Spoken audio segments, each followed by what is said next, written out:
Hello everyone, student corner চ্যানেলে তোমাদের সকলকে স্বাগত জানাই।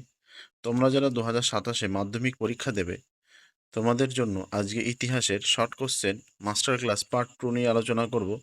তাই ভিডিওটি প্রথম থেকে শেষ অবধি দেখে নাও, আর যে প্রশ্নগুলি বলছে এগুলি খাতায় লিখে বারবার রিভিশন করতে থাকো। দেখো, প্রথম প্রশ্ন, 22 গজের স্বাধীনতা গ্রন্থটি কার লেখা? বরিয়া মজুমদার। পরে প্রশ্ন, দক্ষিণ ভারতের নেতা পট্রি শ্রীরামলু কোন ভাষার সপক্ষে আন্দোলন করেন? তেলেগু। পরে প্রশ্ন, নিম্নবর্গের ইতিহাস চর্চার সঙ্গে যুক্ত দুজন ঐতিহাসিকের নাম? রণজিৎ গুহ ও গৌতম ভদ্র। পরে প্রশ্ন, দ্বিতীয় অরণ্য আইনে 1878 লাভবান হয়েছিল ব্রিটিশ সরকার। ভাষাভিত্তিক গুজরাট রাজ্য গঠিত হয় 1960। কেকের দেশ বলা হয় স্কটল্যান্ড। বামা বোধিনী পত্রিকাটা ছিল মাসিক পত্রিকা। কলকাতায় অ্যান্টি সার্কুলার সোসাইটি প্রতিষ্ঠা করে শচীন্দ্র প্রসাদ বসু। পরে প্রশ্ন, মাদ্রাজে আত্মসম্মান আন্দোলন শুরু করেন রামস্বামী নাইকার।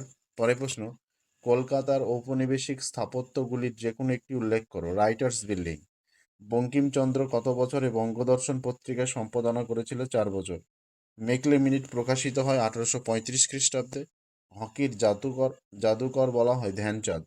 কলকাতা বিশ্ববিদ্যালয় প্রথম ভারতীয় উপাচার্য স্যার গুরুদাস বন্দ্যোপাধ্যায়। নববিধান ব্রহ্ম সমাজকে প্রতিষ্ঠা করে কেশবচন্দ্র সেন।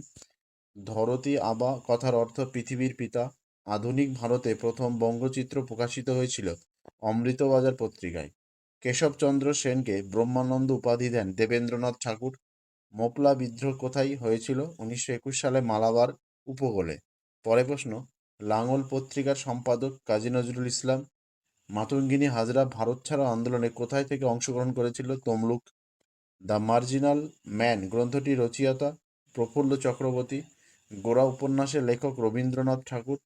কলকাতায় অ্যান্টি সার্কুলার সোসাইটি প্রতিষ্ঠা করে শচীন্দ্র প্রসাদ বসু। উষা মেহতা কোন আন্দোলনের সঙ্গে যুক্ত ছিল? ভারত ছাড়ো আন্দোলন। পুনা সার্বজনীন সভা গঠিত হয় 1870 খ্রিস্টাব্দে। 1857 খ্রিস্টাব্দে বিদ্রোহের সময় কানপুরে নেতৃত্ব দেন কে? নানা সাহেব। ফোর্ট উইলিয়াম কলেজ কবে প্রতিষ্ঠিত হয়? 1800 খ্রিস্টাব্দে। ল্যান্ড হোল্ডার্স সোসাইটির সভাপতি রাজা রাধাকান্ত দেব। গান্ধীজি ডান্ডি অভিযান শুরু করেছিলেন কোথা থেকে? সবরমতী। পরে প্রশ্ন, কোন বিপ্লবী P.N. ঠাকুর ছদ্মনাম নিয়ে জাপানে পালিয়েছিলেন? রাসবিহারী বসু। পরে প্রশ্ন, বেঙ্গল ইঞ্জিনিয়ারিং কলেজ প্রতিষ্ঠিত হয়েছিল 1856। সত্যশোধক সমাজের প্রতিষ্ঠাতা জ্যোতিবা ফুলে। মাদ্রাজ লেবার ইউনিয়ন গঠন করে B.P. Wadia. U Ray and sons গঠিত হয় 1895 খ্রিস্টাব্দে। আজকের ভিডিও এ পর্যন্ত। ভিডিওটি ভালো লেগে থাকলে অবশ্যই লাইক কমেন্ট শেয়ার করবে। চ্যানেলে নতুন হয়ে থাকলে অবশ্যই চ্যানেলটি সাবস্ক্রাইব করবে। ধন্যবাদ।